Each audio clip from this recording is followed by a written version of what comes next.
Yasui comes up big on that one. Surefire's still alive. They're going to be able to take down Fnatic. What a hook though from Cal. Finds a predict, goes over the wall, gets the lantern, and Powerfox is dead again. Giyu absolutely outplays the rest of IMP as Brandini nails the next one onto Butler. Pantheon also into the back line, but Brandini going to dive again. Altex has got no chance. So much extra gold, 500. Who's it going to go to? It is FLICKR. Unafraid, he's so powerful. It's definitely kites away around and just snaps Altex's face off. Oh, another hook lands in for Matt Brandini. In there as Giyu grabs the double, diving into the back line. Going to make it 4, and the ace is just there on the table for the taking as definitely once again will seal the full 5-man wipe.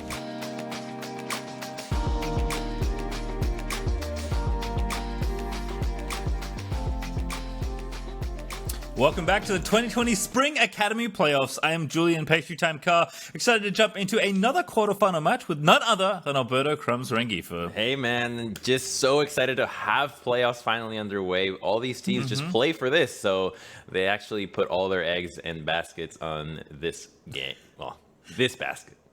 Certainly this series. Let's take a look at how we got here though as you pull up the bracket on your screen. Yesterday, an absolute smashing by TSM Academy, who looked turned on in the playoffs, just like a completely different team, honestly. And of course, we'll have Evil Geniuses versus Team Liquid today, and then Cloud9 and Dignitas currently awaiting the winners of these games in our semi-finals. As you mentioned though, TSM speedran their quarterfinal match against the reigning champions 100 Thieves, making them a terror heading into the semis, Crumbs. Yeah, it wasn't really close. The 3-0 sent shivers down Cloud9 and Dignitas, and they'll be looking at this match today to hopefully see an opponent look weaker than TSM. But if they look just as strong, it's just one team that's amazing and another one that's looking on the up and up. So it's a tough choice for Cloud9 here. Yeah, based on the seeding, this should be even less close, but we'll see, of course. So jumping into our next quarterfinal, where Team Liquid Academy has squeaked into playoffs, which is a reward for their mid-split surge, but it will be tough against Evil Geniuses. Evil Geniuses came off the second half of the split so hot, finishing 7-2, and then they added their mid laner that was supposed to be with them the whole time, Giyu. Fire was filling in for them. He did a great job, but Giyu is currently 3-1 with the roster, having so few time with the team and still looking really assertive. So I just can't wait to see what they've done during this prep time. Yeah, on the other side though, I think TLA is certainly a dark horse for this playoff, so squeaking into 6th. They have looked pretty good when they have good games. It's just the consistency that's been really rough for this squad. Yeah, TLA has been playing a lot of the kind of solo queue style when you have Schernfire, likes of Farm a lot, and then you have Yasui, who just has a champion ocean. So we've never really seen their identities be solidified, besides Schernfire wants to play champions like Olaf and farm and then help out the team in the team fight. So that kind of single play style can be exploited when it comes to a best of series, that a team has analysts just looking into your VODs and see, okay, this is how they like to play, we're just going to draft around it. So you usually want to have a lot of different ways that you play throughout the season so that in playoffs you're not linear. Yeah, even in the the back end of the season, it felt like teams were banning out the Olaf. You're picking on the Yuumi that was rising up, like just taking a lot of the tools out of Team Liquid's hands that were getting them a lot of their wins in the back half of the season. So Evil Geniuses Academy certainly looking good.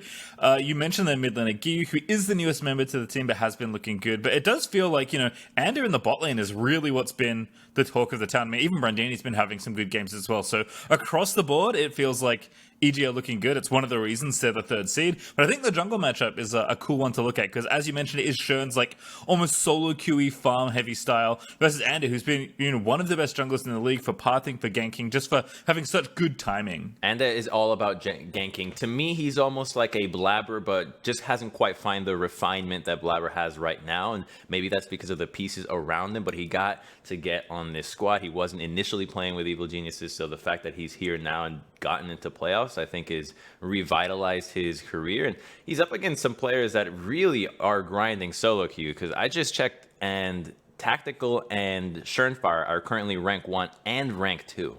Oh, wow. Again, TLA's like quality of players, very high.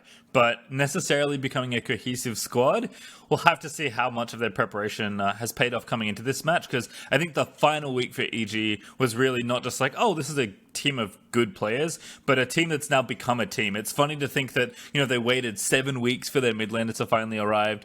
We're looking good with their temporary replacement in 5Fire, still decided to go with the originally intended mid laner who had barely any time to practice, and now they seem like more of a 5-man unit than ever. So it's been very impressive for Evil Genius Academy to continue to go from strength to strength, and it does feel like, given how the season started, which wasn't so hard, that they may very well be peaking at the right time. Yeah, and that wasn't an easy choice to make, to get rid of FLICKR and bring back EU despite all the time that they had invested into FLICKR.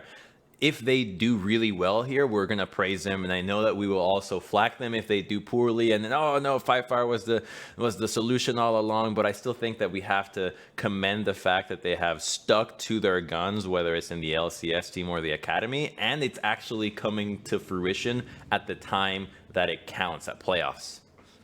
I'm definitely curious to see how that bot lane plays out, because as you mentioned, Tactical, had some time in the LCS and actually looks pretty good, has been continuing to grind in Academy and in solo queue. I think Cow has not looked nearly as good in support, but bot lanes in general have been kind of hit or miss throughout a lot of the season. And then yesterday we saw Lost in Treats finally start to play the game. It felt like that was some of the best games I've seen. Actually, that was the best games I've seen them play all year.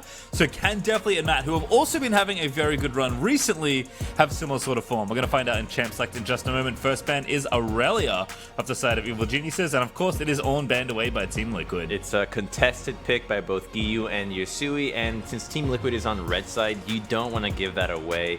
There is a potential that Sternfire would just end up having a Sejuani and Aurelia combination for the mid 2v2, and that's an easy way to lose pressure in the mid matchup. So I like the ban right away, and the Yuumi is exactly what maybe Cow was thinking about for shoring up that weak play in the bottom lane. You just play Yuumi Ezreal, and it's pretty easy to help your Ezreal do his thing and you having a significant impact on the game without dying. Yeah, Yuumi extremely powerful already. We've seen a lot of Olaf Yuumi from Team Liquid Academy as well to kind of hyper power up Sternfire. So I like the bans here, Tom Kenchafelios and Set to round things out. And this is becoming maybe the talk of playoffs, at least in Academy. Kalista has risen right back to the top, and there's Insta Kai'Sa Nautilus on the other side for Akara and Cal. Love the response. You know that this is probably going to be Taric Kalista, which is really scary because the hard engage that Nautilus Kai'Sa can provide, if it's well timed by the Taric, can be completely nullified. So a lot of back and forth here between these two bottom lanes. It can always be a flex pick, but I think that when you commit to the Taric, you're already going to go with the Kalista in the bottom lane, and now the rest of the composition has to synergize with the fact that you have these really strong ultimates and invulnerability. Yeah, I feel like we've been talking about top sides of the map, all split long, and now maybe the bottom lane meta is where we're going to start seeing some more focus being put down. Of course, it is Rakara, not Tactical. Tactical, actually, the 6th player on Team Liquid's roster, or would have been at least if Team Liquid had been able to make playoffs. But Team Liquid Academy here, Crumbs. Rakara is going to try and prove that the Org is still a threat here in Academy, as Rumble will be the next pick there for EG. Ooh, that's a really strong pick. I would have loved to have the Aatrox on the side of Evil Geniuses as well, but all is good. I think that Team Liquid here should be thinking about banning a Jarvan. Yeah, love the Jarvan. Yep. And you can't get it out of there. Do not let them have Rumble Jarvan with a Kalista as well. So I like that this is already taken off the table, and maybe another physical damage jungler, even something like an Olaf could prove to be problematic against the Nautilus Aatrox. So just picks away at the physical combo that Anda and Giyu can have. There's the Zoe ban as well, something that we've talked about a lot in Academy Crumbs, but it has been showing up across the board. And Sejuani, actually a pick that I considered for Team Liquid potentially out of this phase, but it will be banned here. So I wonder if Sternfire is trending towards that Olaf now. We'll have to see. Don't also forget that Anda played Jungle Morgana in the final game of the regular season. So Evil Geniuses might even have more tricks up their sleeve. I was just looking at the match history and remember that one. Yep. It can come back. I suspect they'll probably pull it out on a situation that looks absolutely, it's a pick that will just crush. So maybe against champions like Pantheon that just will not be able to do anything beyond his stun. Oh, goodness. So this is definitely not the Morgana. It is Talia jungle, or a flex. Could be flexed. Yeah, we have seen it from Shern already, though. It does fit the wheelhouse of, aggressive junglers that can also farm pretty heavily. With Olaf being open, though, I do like this potential counter pick for Anda if that's what Evil Geniuses Academy want to go for. So a very interesting back and forth here, but Shern very clearly wants the pick that he feels he can perform on, so there will be the Olaf pick now for EG, and one more pick to go. Somewhere the solo lanes need to get short up, unless Kalista is already going top lane, but I do imagine we'll get a pretty standard solo lane pick here. Ooh. I guess that counts. Akali being picked up there. That's a really good one. That synergizes well with the Taric. You can have the invulnerability, can continue to go in, and now Team Liquid has to decide what they want for jungle or mid. I think it's Taliyah jungle because I just saw Surenfire play a lot of it in solo queue. So I think this is Yasui thinking about what he wants. Yep. Give the mid laner the counter pick. Team Liquid have loved again to have Surenfire get aggressive, invade the enemy jungle, keep farming up, and then have Yasui behind him, excuse me. Kassadin, not the kind of mid laner that can do that, but very powerful, and I think actually pretty good in this matchup as well, if it is going to be actually, even against Rumble, I think it might be okay. So, really interesting first game draft here for Team Liquid Academy. Kassadin, not the champion I expected to see. Yeah, the Kassa win. I mean, obviously level 16 is a pretty free win, and usually you want to see Kassadin with way more physical damage on your team and not so much magic. Like, it's only Aatrox that's really doing so much of the physical. So the damage from Kassadin won't be very high for long. So I think that Team Liquid has not giving themselves a lot to work with in the mid lane, but if they can get the side lanes rolling, it should buy enough time for Kassadin to hit that critical 16, and at that point, anything can happen. Yeah, certainly could be a pretty fun one, but as a reminder, the conclusion of Champion Select means that we are going to take a quick 5-minute break so that the teams have a sufficient buffer to preserve competitive integrity. So we'll be here to join you at the start of the game. We'll catch you here after this.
Welcome back for our first game of our second quarterfinal here in Academy MSI.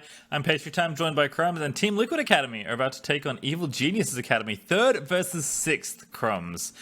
And we were talking a lot about that draft in the break, and it's interesting. I think it's a tone setter for our first game. There's kind of a lot to unpack here. Yeah, the first match is giving us Kassadin in the mid lane, so that's a really exciting pick just because you have that late game insurance on him. So all about surviving early for Team Liquid, and you'd think that surviving early would be easy, but you're up against a team composition that is built to just fight as soon as you hit level 6 and never look back. The Kalista and Tarek are making and taking names across all leagues right now. Everyone is playing this. Yeah, generally pretty aggressive for a lot of these runes. I mean, Hail of Blades for both of the ADs in this case. We have seen Kai'Sa, make somewhat of a comeback, and in part due to the power of Hail of Blades. And also top lane, we have Comet there for Brandini. I guess I'm not really sure what else you'd want to take as top lane Rumble, but cool to see, I guess the ranged, in air quotes, versus melee matchup in top lane. Brandini clearly wanting to try and get a leg up there in that 1v1, although might be tough against the old Aatrox, who's been a staple.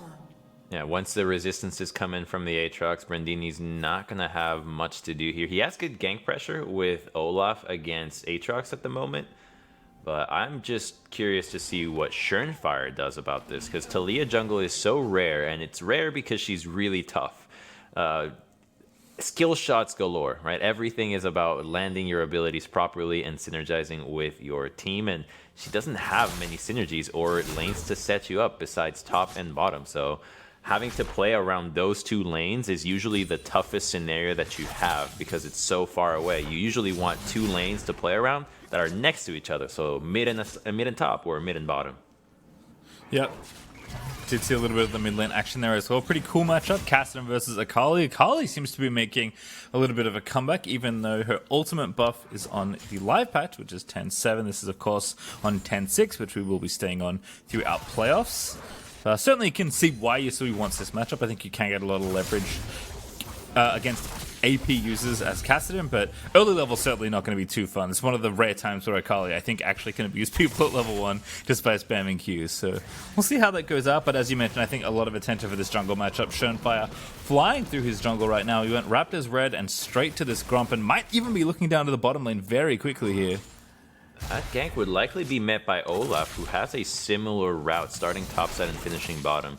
So a lot of action there, and with Kassadin's wave in the mid lane here, we might look to see the junglers think about paying a visit to the mid lane as well, at least to help each other with their waves.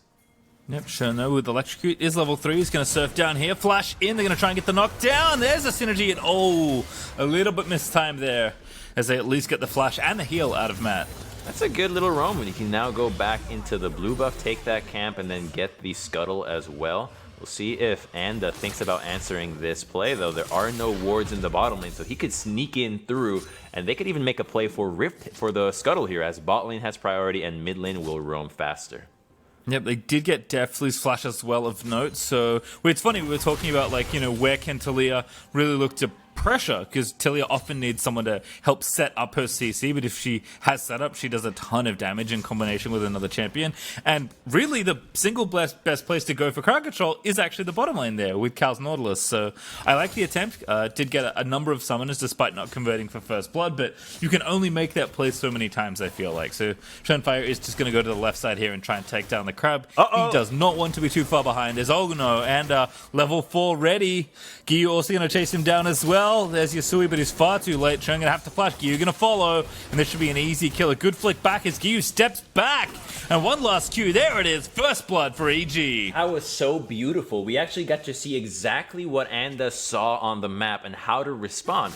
Saw the gank bottom, knew that the blue buff was still open, that Talia was gonna go Raptor or blue into the top side scuttle. Olaf goes scuttle to scuttle and finds the Talia there for a free kill for their mid laner. And again, we talked about it. One of Anda's biggest strengths is how intelligently he paths through the map, and that's just a perfect read of the play. He knows he's ahead. Shen's pressure was good in bottom lane, but he needed to play a bit more passively and was dutifully punished by the mid jungle of Evil Genius's Academy.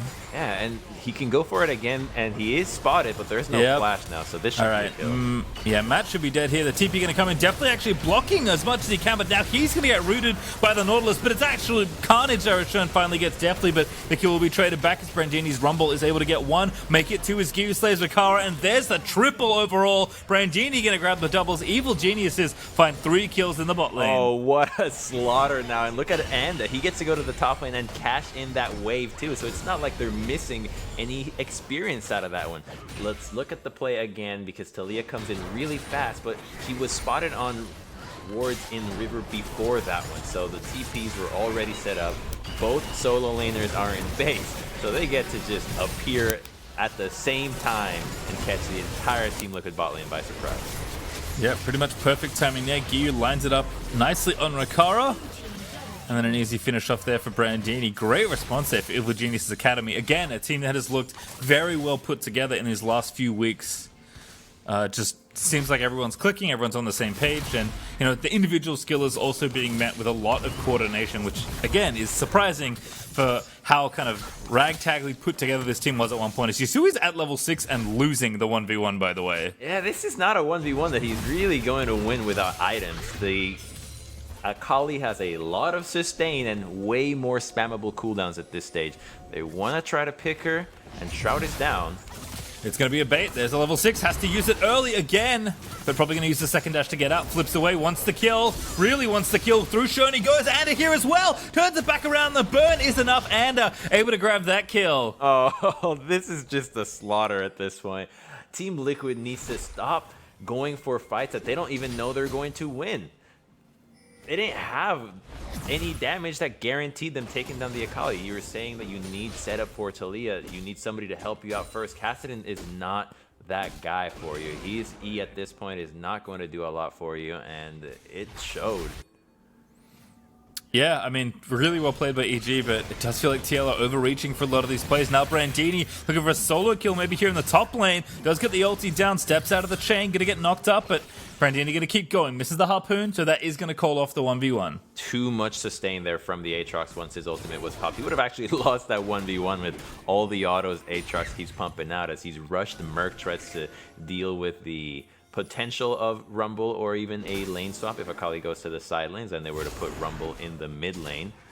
And now the mid lane pressure goes into a Dragon, and this is a really nice Dragon take from EG. They've seen everybody at base, they know that the bot lane is shoved in, this is free, and that's what Team Liquid needed to do when they went for that gank bottom that got turned. You almost never go for a gank that you know the enemy has 2 TPs and they both based. So they have new items, they have nowhere to go, they're looking for a play, and here's Team Liquid looking for another. Oh, looking again, but again, I don't know if they can win this 3v3. What an ult there from Deftly, pulls them out. Now back on they go onto Cow, and I think he's dead. Gonna get rendered as Deftly able to take him down. They need to think about what the enemy's doing. What can they do? Yeah! I mean, definitely, that was a beautifully timed ultimate there to pull Cal literally out from under the seismic shove, but TL are just trying too hard to make these plays work, and they're losing in every single lane now. It's falling straight into the plan of Evil Geniuses. They have a comp that wants to fight you early against someone that's going to be a big threat late. So the fact that they've been punishing Team Liquid this hard, it speaks to their game plan working, but they need to get some more. So we have the Rift Herald that just spawned top. It's going to be a lane swap as you see Tarek and Kalista going for it. And this could be the beginning of a beautiful snowball. Yeah, really smart swap here for EG. Rumble especially is really good in 1v2s. In fact, he was one of the most played champions back in the lane swap days, Crumbs, which I know we were reminiscing about. Well, we were talking about off air before the broadcast started, but Brandini's just fine here with these pushing waves. TL know they already have to match the swap, so they are going to move up there now. But again, all the initiative in favor of Evil Geniuses might convert to a very quick Rift Herald here, as Anda is on that side of the map. We have an attempt here. Ooh, this could be a really good look there. Let's see what Brandini does. Gonna walk Face right check. into it. Yeah, it does have his flash though, but there's the Talia wall going to try and cut him off. Shunfire going to line it up, but Chain's going to pull him back. Flick not there though. So Brandini burns his flash, but does get out safely. He flashed silence there, didn't he?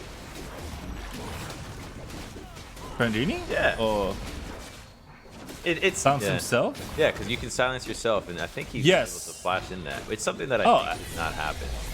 Interesting. I actually don't know. Because, yes, Rumble, when he overhits, does silence himself, for anyone wondering about the specific mechanic. I actually have not played enough Rumble to know if he's allowed to flash or not. Because you are right, you're not normally allowed to use your summoner spells, except Smite when silenced. So, maybe you can. Maybe Rumble's special. Who knows?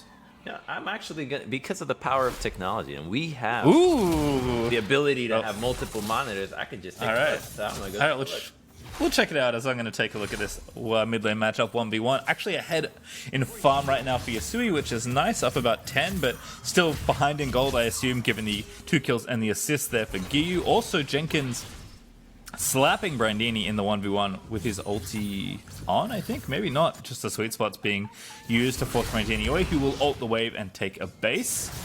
But Giyu, again, playing aggressive. Here's Ander, going to get that Rift Channel in mid lane. This is something we don't see that often, actually. Early Rift being used mid, but there are plates here to take. If you can get this tower, it's very critical. So I do like the 4 stack here with the Herald for EG, just to at least do damage here.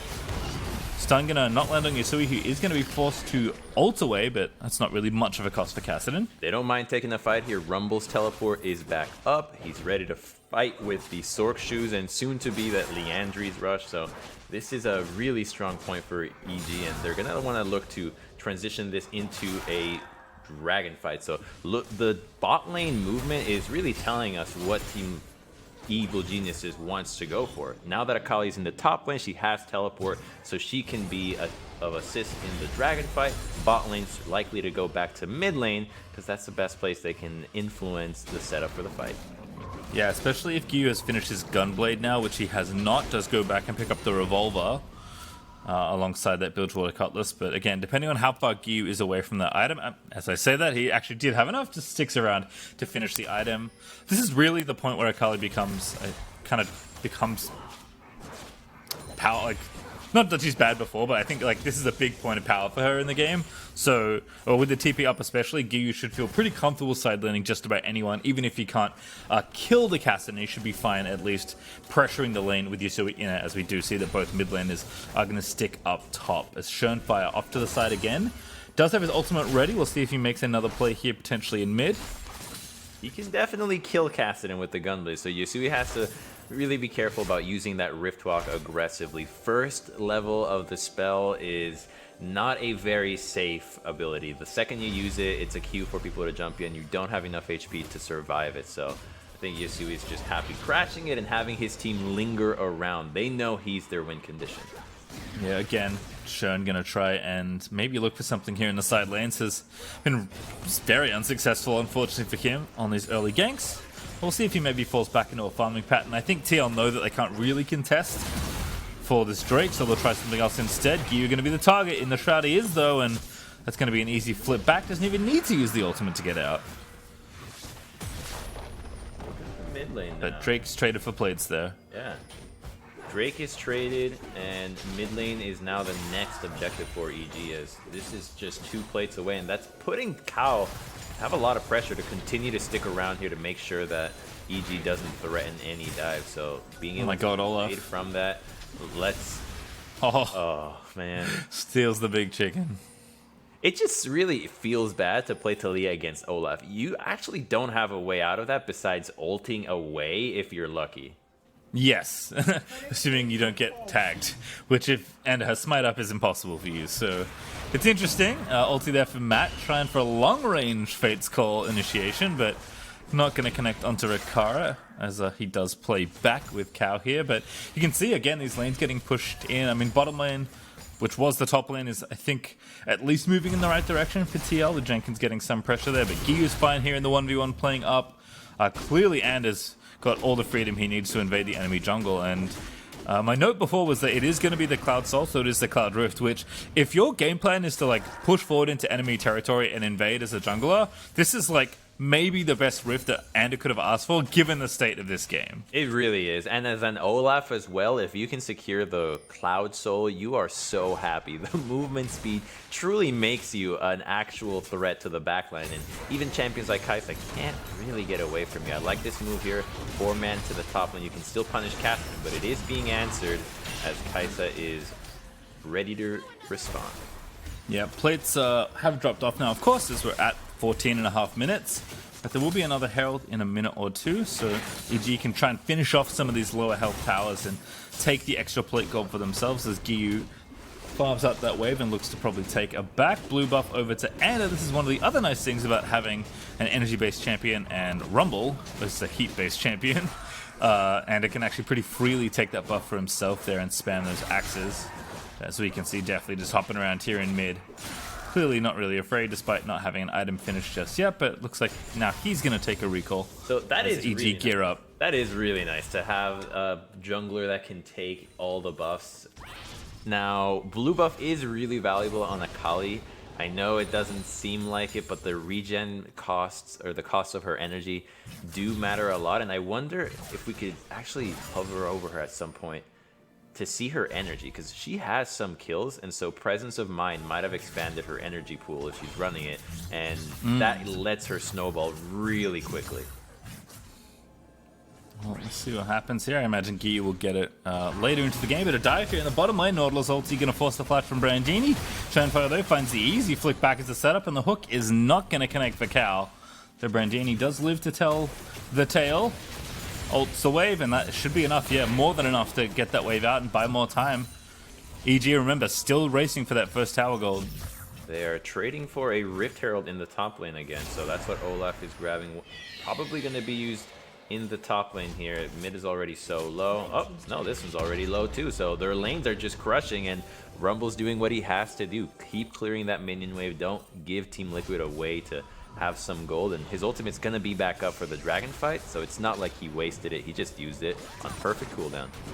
Yep, there is a stop off here on the enemy Raptors as Ander continues to farm ahead of Shenfire, but here's the drop. That should be enough to take down the mid tower. So EG, a ton of map control now given to themselves, and we're going to be close to 5,000 gold ahead once this Herald finishes taking down the towers. Definitely stays around to make sure he collects that local gold. So a big lead of, yeah, nearly 5k there for EG, which very early into this game just shows you how well they've done at navigating this early game versus Team Liquid Academy. Their itemization is perfect for a fight right now, which should put them at soul point, using the time to now get the vision on the blue side, collapsing with the Rumble. This is just meticulous. They are knowing what they need to do. Their objectives are lined up. This should be a bottom turret, and then they'll fall back into the Dragon Pit, secure their Cloud Soul, and be on their way for a very quick game one. Yep, really clean rotations there. I'll take down the outer ring, setting up for that Drake as you said. Giyu still with the TP. Brandini as well can join if he needs to, but he's already on the right side of the map. Giyu gonna go back, spend some gold, and then walk to the Drake if he needs to, and of course can TP if he absolutely has to. Definitely in map though. Again, not missing a beat. EG, a very clinical team it feels like. Making sure they have mid priority first, setting up the vision. Now they'll get onto the Drake. They'll move everyone down to that bottom half of the map. And, you know, Matt taking a recall here might look a little silly, but I think EG know at this point that TL aren't getting anywhere near this objective. No, and now TL has to think about how they're going to address the next 5 minutes of this game. Baron is a possibility for Evil Geniuses as they have a Callista to secure the Rend. It is unlikely. With the way they've been playing, they don't need to go for anything crazy, especially against a comp that has a Kassadin. The chance of a steal to ruin your first game is too high, so they're probably going to go for contesting Dragon, and getting gold onto Kassadin is a good start, but this is not how you do it. Akali's so safe here. Yeah, 1v3, Giyu playing with absolute respect there, just not leaping back in onto the Kassadin. Clears the wave, plays safe, has no vision on this side of the map, so knows that, you know, there's no need to be playing overly aggressive. And now going back, that looked almost like... That's some incredible intuition there for Giyu if he didn't have any other information from earlier vision, because literally like steps away and steps back to the wave perfectly, as TL just put 3 people top and get nothing for it. So the intuition is based off of the blue side vision, right? So you see your own blue side, it's completely clear. Your mid laner, your bot lane is mid, so they know that nothing could be in the bottom quadrant of the map, which means the enemy will likely only be in either their own red side or your own blue side, because blue side is where you are. You just don't risk it. You have no need to go for anything beyond farming because there's nothing that your team is going for. So it's just a good restraint out of him. Yeah, I mean, again, for fairly young, clearly very individually talented player on a very flashy champion like Akali, you'd think maybe there's a moment where he oversteps his boundaries and goes for some risky 1v1, but not taking it there. Certainly not taking the bait against Yasui. And EG continuing to play, again, very well disciplined here in this game as they move their gold lead up to a pretty healthy amount. So I was saying, go ahead. I was saying how TL should get gold into Kassadin's pockets, and I think they need to punish the Rumble. They burned his flash earlier, and there has just been no return visit down there. Shurnfire has ultimate. They could dive him if they really wanted to. So I have not seen enough of an attack on Shurnfire or on Brandini, who hasn't built anything to really stay alive besides HP and movement speed. Yeah, Brandini, to his credit, has been keeping the farm up, using his ultimate on the waves where he needs to. Like, he's been playing weak side basically this whole game, certainly since the lane swap happened. So he's aware of what's happening, and TL, I think maybe, I agree with you, could be stretching themselves a bit more to try and punish, but to Brandini's credit, he is playing the weak side fairly well. EG, again, no need to do anything drastic. You have 2 minutes to play for this soul. TL must come to you to fight for it. You're still building up an advantage. You're getting gold before the objective comes up. And if anything goes wrong, you can probably threaten this Baron pretty comfortably as well. So Evil Genius Academy certainly in a good spot to close out game 1 fairly efficiently. We'll see how TL handle kind of these upcoming moments of action around these objectives. So TL should not look to 5v5. They need a pick at around a minute before the dragon spawns. That pick should ensure that EG has to back off or choose a 4v5. They are likely going to have to resort to vision from Shurnfire and Cow to find that pick. Maybe using that ultimate to pick somebody off. But if they just let EG run the map and they position themselves to mirror everything EG does, they're just playing to their game, and that's exactly what they want as a dragon fight with a Leandries on Rumble. 20 minutes in, it's disaster for you to get caught in that equalizer. Yeah, might not even need the Akali at that point, if you just line up the Rumble equalizer. Brandini can just waltz into the objective and make sure that happens. Looks like Giyu, though, is walking to the bottom side of the map because Evil Geniuses, with about a minute away to the Drake, are going to move down to make sure they're the first of the objective. Yasui, with the TP, is sticking around in top lane to try and create a little bit more pressure. And might get a tower out of the deal, but not a good trade for the Soul Drake. So Yasui going to think better of it after pushing the wave. He doesn't want to risk it. It's still very early that EG could legitimately send members top through the darkness, kill Kassadin, and then go back into the Dragon Pit. So he plays it cautiously. It doesn't have the Seraph completed just yet, but at least the Roa has now hit 10 stacks. Well, other thing here is Jenkins almost got himself soloed up by Brandini. Didn't see exactly what happened, but can see some flashes burnt and the ultimate down on the side of Rumble. So Jenkins did have to go back here. He will have TP if he wants to, try and make a fight out of this. But EG actually have a pretty good timing here to threaten this Drake, as Jenkins is now getting himself back out onto the map. Oh, that's really tough. Team Liquid might be able to threaten a Baron, but they're getting engaged on. Yeah, they're going. Giyu diving into the back line. Really well played, as there's the ulti down from Tarek as well. Cosmic Radiance going to keep them all alive, as Deftly just grabs an easy double kill. It's not even close. They're not even waiting for the dragon fight to happen. They see the opportunity, immediately engage on Team Liquid, and take a page out of their book. That's what Team Liquid should have been looking for. EG pulls the trigger. They're going to get the first dragon, and they'll easily transition into control around Baron.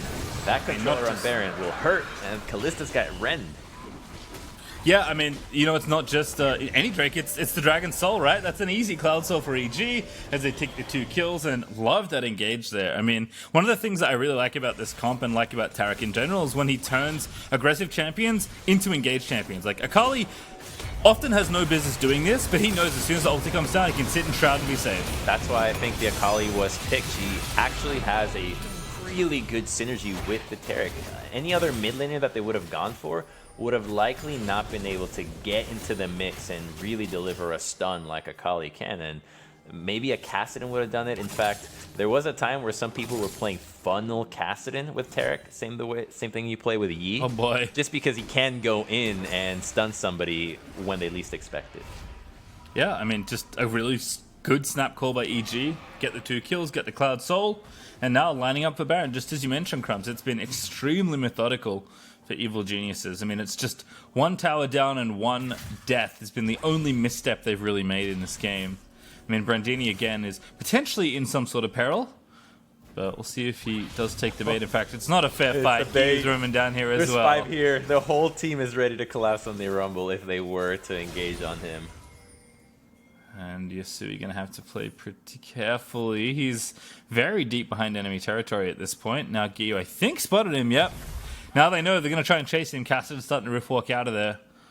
Gyu going to check these bushes. Oh. Does find him. Oh, but the recall completed there for Yasui. In fact, it was a TP. So Yasui needed to burn the summoner, but that's a rough way to have to use that teleport. Good TP out. I don't think there was a way for him to leave. It's not cooldown reduction cast, not yet, not level 16, and Taric was on the way with a Kalista and Fate's Call. He was definitely going to get hit by something. We'll see if TL can keep the pressure up, though, because now it just feels so much harder to defend these side lanes from the Akali especially, but even Brandini can apply enough pressure as they have 2 teleports now versus just the 1 on the TLA side. So holding around this Baron area feels even trickier at this point. We do see that Brandini is still busy harassing Jenkins in the 1v1. In fact, Gyu and Deathly are on mid, looking to take it down pretty low already, and Gyu might think about taking this on Rakara, but is going to exercise some restraint. And there's not a lot of threat when Nautilus is not there, so they can continue to do whatever they want. And the threat of the Taric coming out of nowhere, putting anybody invulnerable, means that you're engaged needs to rely on vision. You need to see where Taric is at all times, so it's really tricky for Team Liquid to want to take a fight, even if Deathly and Gyu are in your face, hitting at your tier 2. Yep, EG again just going to rotate back up. Gyu going to catch this wave in top lane, so not even a second tower yet for Team Liquid Academy. As you saw, he made it close, but was not able to grab it. And with mid-tier 2 down, EG just able to siege that up pretty cleanly and continuing to find control on this map. It's just feels so difficult for Team Liquid to do anything if they can't find a pick. And as you mentioned, I feel like it is Nautilus that's, you know, the best tool they have to start something soon, but we've seen that EG, with all the control they have, they're not afraid to take fights when they need to. It's not that Team Liquid, you know, don't want to try and do something proactive. They do, but EG just making it difficult. Yeah, and you know, if you had to look at, you had to give a medal to someone, you've been really pointing out how well Brandini's been playing weak side. I think he's been pretty commendable because I've only seen maybe 1, maybe 2 opportunities where they could have killed him. Other than that, he's been super solid with the equalizer, playing really far back, flashing away when he has to, not risking it. And he's the only one that they can legitimately engage on without fear of retaliation. And at this point, he's so fed that he might actually be able to at least take down someone with him. Yep, I mean, EG again have also been very quick to react to these plays. We saw the early TP play in bot lane that basically got them to this point. And now they're just playing again. Very calculated League of Legends, clearing out all the vision now around the red side jungle for Team Liquid Academy. And just using their side laners here. I mean, Brandini's strong, as you mentioned. Kali always good in the 1v1. EG really just have to wait for TL to make a mistake or provide an opening for them to attack. This is good. Red side control. They gave red to Yasui because he just needs to hit level 16. That's what they're banking on. It's not enough though. Level 16 is amazing, but you also need those items from the Kassadin. He's close to it. That's what they're banking on, and Team Liquid sure hopes that they get a chance to use that shiny Kassadin before the Baron fight. I mean, the solo lanes are 0-0-0 so far from Team Liquid. Yeah, it's been tough for them to really find anything. You can see Evil Geniuses moving into the Baron. There is a ward they'll need to clear, so TL know they're in the pit right now, but Ender does not activate the sweeper. Gyu, they're going to try and play defense here, but Kao going to get him. Almost finds a hook. But they might just finish it here. No, Fate's Call. Get Mac and look for it. Looks for Cal, but Gyu going to go straight onto Schönfire. He wants the execution. He's almost going to grab it. In he goes. The Cosmic Radiance not up soon enough, but still good here for EG as they will trade 1 for 1. But TL flashing out of the way now. And with no jungler, I mean, not a bad sacrifice for your mid laner if you can get the Baron off this. Now, they can definitely go for this. Kalista has enough lifesteal to stay in here, and with the Ren, they can secure it. Team Liquid, this is their chance to really take a fight, but they're going up against 4 members at 100% HP. Yeah, I mean, Tak is literally keeping everyone alive, just constantly moving health back. Cal going to get stunned. That is going to be him going down most likely, and they're looking to take him down, but he needs to protect himself. Flashes back towards the pit, definitely in the front line now, but TL may have corralled them nicely enough as Brandini gets the flames down, but he can't quite finish it off. And able to take down Cal, but he had to use the smite to get it, I believe. And now the Baron is open for the taking. Team Liquid, they've actually found the ace, and he's alive, but he can't live through it all. And that's a full wipe. Gyu, the only one left alive, he's TPing in, but the Baron goes down. Gyu at least going to get the execution on one. Going to look to follow down Jenkins as well as he dances back around, but Schönfire is here. That will reinforce the fight, and Team Liquid take the ace and the Baron off of EG. What a Baron throw, Pastry. Oh my god, they actually got that. And Cassidy wasn't even there at the start of the fight. They walk into it 3v4, but the stun only catches out the Nautilus. Look at Deathly in the back of the pit. He's the main damage threat here, and immediately finds himself between the Kai'Sa and Cassidy. Not where you want to be. Has to retreat into the back line. I'm so surprised that EG didn't want to finish that. Yeah, I think just split between too many calls, and Team Liquid just punished them heavily. Even getting the Baron on the end without their jungler still being around. He made it close, but he couldn't get it. At least he's able to kill Rikara at the end of it, but a game that just looks so perfectly in control for Evil Genius Academy, and TLC, you know, we had it all along. Now 1,000 gold between the two teams. They've got the Baron. They will have to defend this Elder Dragon, but this game didn't look close at all, and now it's almost even, apart from this Cloud Soul. Now there's a level 16 Cassidy who has 3 completed items, has got a potion ready to go. This is a really scary Team Liquid all of a sudden, and definitely he's built a bunch of lifesteal. If he can stay alive in the fight, yeah, that'll be amazing, but if they burst him down like it happened in the Baron pit, EG will run out of damage. I mean, it might be a point where you can't actually stop this Cassidy from killing everyone. They're going to try. They're going to go in onto Schönfire again. Matt going to pop the Cosmic Radiance, and looking to get in as well, but Matt's already dead.